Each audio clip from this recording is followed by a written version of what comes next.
오늘 은혜 받으실 말씀은 요한복음 6장 5절 말씀입니다. 요한복음 6장 5절 말씀을 다 같이 봉독하겠습니다. 예수께서 눈을 들어 큰 무리가 자기에게로 오는 것을 보시고 빌립에게 이르시되 우리가 어디서 떡을 사서 이 사람들을 먹이겠느냐 하시니 아멘. 우리가 살아가는 세상은 광야와 같은, 광야에는 먹을 것도 부족하고 입을 것도 부족하여 사람이 살기 힘든 척박한 땅입니다. 그뿐 아니라 광야에는 여러 종류의 짐승들과 정갈과 같은 위험한 벌레들이 도사리고 있기 때문에 늘 생존의 위험을 느끼는 곳입니다. 그런데 광야와 같은 이 세상을 살아갈 때 누가 우리를 도와줄 수 있겠습니까? 성경은 우리를 돌보시고 먹이시는 분은 바로 예수님이라고 말씀하십니다. 오늘 본문을 보면 예수님께서 갈릴리 바다 건너편으로 가셨을 때 많은 사람들이 예수님을 따라갔습니다. 그런데 예수님을 따르던 사람들이 하루 종일 아무것도 먹지 못하고 해질 무렵이 되자 배가 고파서 기력이 다 떨어진 것입니다. 그때 예수님께서 빌립을 부르셨습니다. 빌립아, 우리가 어디서 떡을 사서 이 사람들을 먹이겠느냐? 성경에는 예수님께서 그때 이미 자기가 어떻게 할 것을 알고 계셨으며 빌립을 시험하고자 하셨다고 기록되어 있습니다. 그렇다면 주님께서는 무엇을 시험해 보려고 하셨을까요? 첫째, 예수님은 빌립이 무엇을 보고 있는가 시험하신 것입니다. 우리가 어떠한 처지에 있든지 그 상황을 어떻게 파악하고 있는가, 무엇을 바라보는가, 이것이 굉장히 중요합니다. 여러분, 빌립이 바라본 것은 무엇입니까?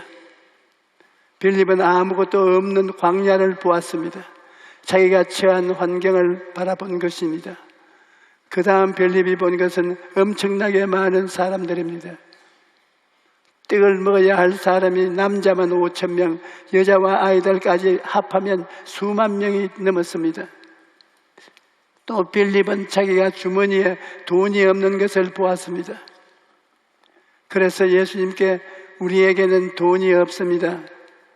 각 사람으로 조금씩 먹게 할지라도 200데나리온이 부족합니다. 그렇게 말했던 것입니다. 빌립이 그 다음 본 것은 떡 살 곳이 없다는 것이었습니다. 돈이 서로 있다고 할지라도 그 광야에 어디 가서 그렇게 많은 떡을 살 수 있겠습니까? 그 다음 빌립이 또 바라본 것은 시간이 늦은 것을 보았습니다. 벌써 해가 뉘엿뉘엿 지고 있는데 언제 떡을 사서 먹일 수가 있겠습니까? 그러므로 빌립은 모두 다 없는 것을 바라본 것뿐입니다. 할 수 없는 것을 바라보고 모자란 것을 바라보고 안 되는 것만 바라보았습니다. 그 결과 빌립은 완전히 마음이 부정적으로 되어 예수님께 고개를 설레설레 흔들었던 것입니다. 그런데 안드레라는 제자는 똑같은 광야에 있었지만 빌립과 다른 것을 보았습니다. 안드레는 광야에 있었지만 광야 가운데 계신 예수님을 집중해서 바라보았습니다. 많은 군중을 먹이려면 굉장한 돈이 필요하지만 모든 만물의 주인이신 예수님이 함께 계시면 부족함이 있을 수가 없었습니다. 안드레는 또 예수님이 뜻이 무엇인지가 살펴보았습니다. 그런데 예수님이 사람들에게 먹을 것을 주라고 하시는 것을 보니까 예수님은 사람들이 굶주리는 것을 기뻐하지 아니한다는 것을 깨달았던 것입니다. 그 다음에 안드레는 예수님의 권세를 바라보았습니다. 죽은 자를 살리시고 병든 자를 고치시고 귀신을 쫓아내시고 기사와 이적을 행하시는 예수님을 바라봤던 것입니다. 그리고 비록 해가 저물고 있었지만 예수님께서 시간의 주인이라는 것을 바라보았습니다. 예수님은 시간과 공간을 초월하여 일하시는 하나님이시기 때문이에요. 예수님에게는 너무 늦었다는 말이 통하지 않습니다. 그러므로 안드레는 모두 부정적인 환경 속에서도 그 가운데 계신 예수님을 바라보았기 때문에 할 수 있다라는 긍정적인 마음을 가질 수 있었던 것입니다. 오늘날 우리가 예수님을 바라보는 눈을 잃어버리면 인생은 거친 광야일 뿐이며 없는 것, 부족한 것만 보이고 마음의 절망만 가득한 것입니다. 그러므로 우리는 광야를 지날 때 예수님이 함께 계신다는 것을 잊어서는 안 됩니다. 예수님을 바라보면 마음속에 용기가 생깁니다. 주님께서 함께 계시는데 능치 못할 일이 무엇이 있겠는가? 하늘과 땅의 모든 권세를 가진 예수님이 나와 같이 계시지 않는가? 이것을 생각하면 아무것도 두려워할 것이 없는 것입니다. 다윗을 보십시오. 다윗은 야훼는 나의 목자시니 내게 부족함이 없으리로다고 고백하였습니다. 다윗은 나에게 목장이 있어서 목장에서 나오는 수입으로 삶을 영위하니 부족함이 없다고 그렇게 말하지 않았습니다.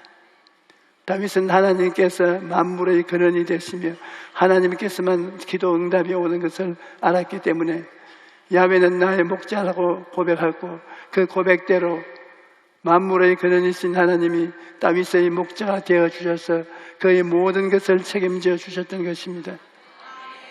오늘날 많은 분들이 먹고 사는 것이 월급에서 사업체에서 나온다고 생각하거나 부모의 유산에서 나온다고 생각합니다. 그래서 경제 상태에 따라 웃기도 하고 울기도 합니다. 그러나 이렇게 되면 기적을 가져올 수 있는 자리에 있는 것이 아닙니다. 눈에는 아무 증거 안 보이고 두 손은 잡히는 것 없어도 세상을 의지하지 않고 주님만 의지하고 바라보며 부르짖고 기도하는 사람이 기적을 체험할 수 있는 것입니다. 둘째로 예수님께서 시험하신 것은 꿈과 믿음이 있는가 하는 것이었습니다. 꿈은 하나님의 능력을 담는 그릇입니다. 꿈이 없는 사람에게는 하나님의 능력이 결코 나타나지 않습니다. 여러분, 성경은 믿음은 바라는 것들의 실상이라고 말했는데 바라는 것이 무엇입니까? 바라는 것은 바로 꿈입니다. 마음속에 바라는 꿈을 가지고 있어야 믿음이 현실로 나타나는 것입니다. 그러므로 꿈은 믿음의 어머니입니다. 아무리 믿습니다라고 고함쳐도 마음속에 꿈이 없으면 믿음이 역사하지 못하는 것입니다. 빌립은 예수님을 바라보지 않았기 때문에 꿈을 못 가졌습니다. 그러나 안드레는 예수님을 바라보았기 때문에 비록 나는 힘이 없고 무능하고 돈도 없지만 예수님을 통해서 위대한 일이 일어날 것을 꿈꾸었던 것입니다. 예수님께서는 꿈이 없는 빌립을 제끼고 꿈이 있는 안드레를 사용해서 기적을 행하셨습니다. 그러므로 예수님은 꿈꾸는 사람이 기도하고 믿으면 믿은 대로 된다는 것을 알려주신 것입니다. 내가 신학교 다닐 때 세계적인 부흥사 리드 목사님을 모시고 대전에 가서 집회를 하는데 아침 식사 중에 리드 목사님이 나에게 이런 말을 했습니다. 내가 간밤에 꿈을 꾸었는데 장차 자네가 말씀을 전하는데 사람들이 구름대같이 모이는 것을 보았네. 그리고 자네 교회 목회하는 교회가 굉장히 큰 교회가 되어 수많은 성도들을 인도하는 것을 보았다네. 그 말이 내 마음에 꽉 들어차서 그때부터 그것이 나의 꿈이 되었습니다. 당시 현실은 너무나 어렵고 힘들었지만 나는 그 꿈을 품고 지금까지 믿음으로 달려온 것입니다. 여러분, 분명한 목표를 정하고 꿈을 바라보고 나아가십시오. 그러면 하나님께서 꿈이 실상이 되는 믿음을 허락하시고 여러분의 삶의 기적을 창조하실 것입니다. 그리고 가슴 속에 꿈을 품고 있으면 믿음을 가지고 예수님께 나가야 합니다. 예수님께서는 안드레가 가지고 나온 오병이어를 가지고 기적을 베푸셨습니다. 안드레가 가지고 나온 재료는 안드레의 믿음입니다. 비록 작은 믿음이었지만 믿음을 가지고 나오니까 예수님께서 그 믿음을 받으시고 기적을 해왔던 것입니다. 우리가 무슨 일이 생겨서 하나님께 기도할 때 믿음이 100% 있는 사람이면 얼마나 좋겠습니까? 그러나 100%가 아니라 겨자씨 %만한 믿음이라도 믿음을 가지고 나아가면 하나님께서 기뻐하시는 것입니다. 여러분 중에 나는 믿음이 하나도 없다 그렇게 생각하는 사람 손 한번 들어보십시오. 지금 손 드신 분들은 믿음이 뭔지 몰라서 그런 것입니다. 여러분 중에 믿음이 없는 사람은 지금 여기 앉아 있지도 않습니다. 여러분이 여기 앉아 있는 것은 믿음이 있기 때문입니다. 언젠가 어떤 분이 나에게 겨자씨를 주었는데 먼지만큼 작은 것이 너무 신기해서 성도들에게 보여주려고 겨자씨를 성경 책갈피에 넣었습니다. 그리고 새벽 기도 때 성도들을 한 줄로 세우고 한 사람씩 구경시켜 주었는데 와, 목사님 겨자씨가 정말 작네요. 성도들이 감탄을 합니다. 그런데 할머니 한 분이 잘 안 보인다고 하길래 더 가까이 와서 보시보라 했습니다. 그런데 할머니가 바짝 코를 들이대고 보다가 목사님 그래도 안 보이는데요 하는 순간에 콧바람에 그만 겨자씨가 날아가 버렸습니다. 순서를 기다리던 사람들이 불평을 하고 나도 내심 화가 났습니다. 그런데 그때 성령께서 내 마음속에 큰 깨달음을 주셨어요. 약한 숨결에도 날아가는 겨자씨니 그것이 얼마나 작은 것이냐. 그런데 그만한 믿음만 있어도 산을 옮길 수 있다. 누가복음 17장 6절에 예수께서 이르시되 너에게 겨자씨 하나만한 믿음이 있었더라면 이 뽕나무들어 뿌리가 뽑혀 바다에 심기어라 하였을 것이요 그것이 너에게 순종하였으리라. 겨자씨만한 믿음이라도 하나님이 일하시면 산도 물러가고 바다도 갈라지는 것입니다. 여러분, 성경의 기적들은 구경하라고 기록되어 있는 것이 아닙니다. 믿음이 있으면 오늘 우리에게도 기적이 일어나는 것입니다. 안드레가 오병이 열을 가지고 나온 것은 겨자씨만큼 작은 믿음이지만 그래도 믿음의 씨앗을 심은 것입니다. 내가 주님께 믿음의 씨앗을 심으면 하나님께서 기적을 베풀어 주실 것입니다.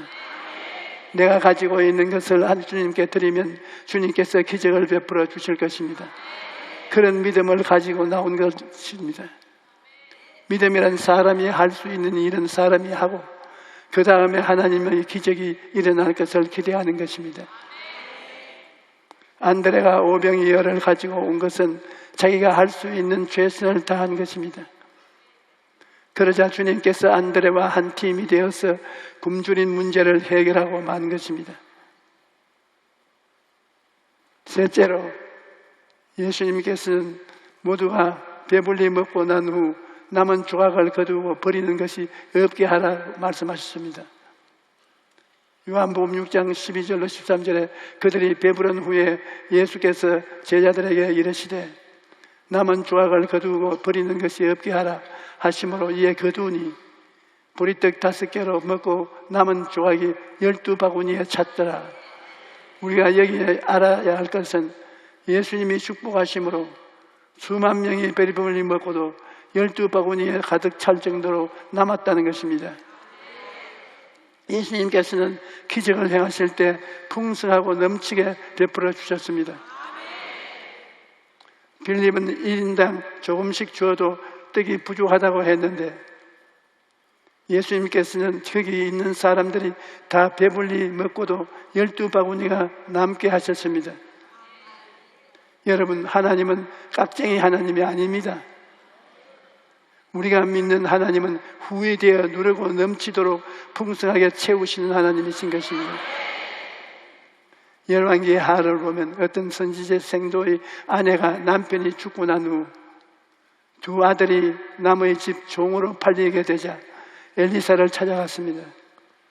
그때 엘리사는 모든 이웃에게 빈 그릇을 빌리되 조금 빌리지 말고 많이 빌리라고 했습니다. 왜냐하면 하나님은 풍성하게 채우시는 하나님이시기 때문에 이 여인은 두 아들이 빚 때문에 남의 집 종으로 팔려가지 않도록 도움을 청했는데 하나님께서는 빚 갚을 돈을 물론 생활비까지 채워주셨던 것입니다. 하나님은 이처럼 풍성하게 주시는 분이십니다. 이러므로 우리가 하나님께 구할 때 큰 꿈을 가지고 입을 넓게 열어야 됩니다. 예레미야서 33장 3절에 너는 내가 부르짖어라 내가 내게 응답하겠고 내가 알지 못하는 크고 은밀한 일을 내게 보이리라. 이 구절은 아마 여러분과 비교해서 제가 제일 많이 사용하는 구절일 것입니다. 우리 교회를 지을 때 건축가들이 돈을 받으러 와서 돈을 내놓으라고 그럽니다. 빚쟁이도 와서 돈을 갚으라고 야단입니다. 그때 우리 교회의 광경을 바라보면 성도들이 부자가 아니었습니다. 돈은 없고 그러니 어떻게 합니까? 여기에 내가 꿇어 앉아서 기도하기를 주님 너는 내게 부르짖어라 내가 내게 응답하겠고 내가 알지 못하는 크고 은밀한 일을 내게 보이라고 하셨습니다. 주님 나는 알지 못합니다. 그러나 주님은 잘 아니까 저희 기도를 들어주십시오. 이렇게 기도하고 하나님께 맡기면 희한하게 빚을 갚을 수가 있게 되어요. 지금 생각해도 어떻게 그런 일이 일어날 수 있는가 감탄할 지경입니다. 예수 믿는 사람들은 세상으로부터 의식주 문제 해결받으려고 해서는 안 됩니다. 하나님께서 천지 만물을 창조하셨으되 우리 기도의 응답이 하나님으로부터 온다는 것 사실을 깊이 깨닫고 하나님께 기도로 구해야 할 것입니다. 우리가 먼저 그의 나라와 그의 일을 구하면 하나님께서 우리 생활의 모든 필요를 풍성하게 채워주시는 것입니다. 여러분, 예수님이 하늘 보좌에만 계신 줄로 생각하면 안 됩니다. 거룩한 교회당에만 계신다고 생각해서도 안 됩니다. 예수님은 광야 같은 이 세상에서 지금 우리와 함께 계시는 것입니다. 예수님이 함께 계시면 광야와 같은 삶이라도 부족함이 없습니다. 아무것도 없는 광야에서도 예수님께서 우리를 위해 풍성한 식탁을 베푸시기 때문입니다. 그러므로 어떤 환경에서도 절망하지 말고 기적을 행하시는 하나님, 우리가 굶주리는 것은 기뻐하지 않으시는 하나님, 좋은 것으로 풍성하게 채우시는 하나님을 바라보고 꿈과 믿음을 가지고 나아가십시오. 그러면 하나님께서 영혼이 잘됨같이 범사에 잘되고 강건한 삶을 주실 것입니다. 할렐루야.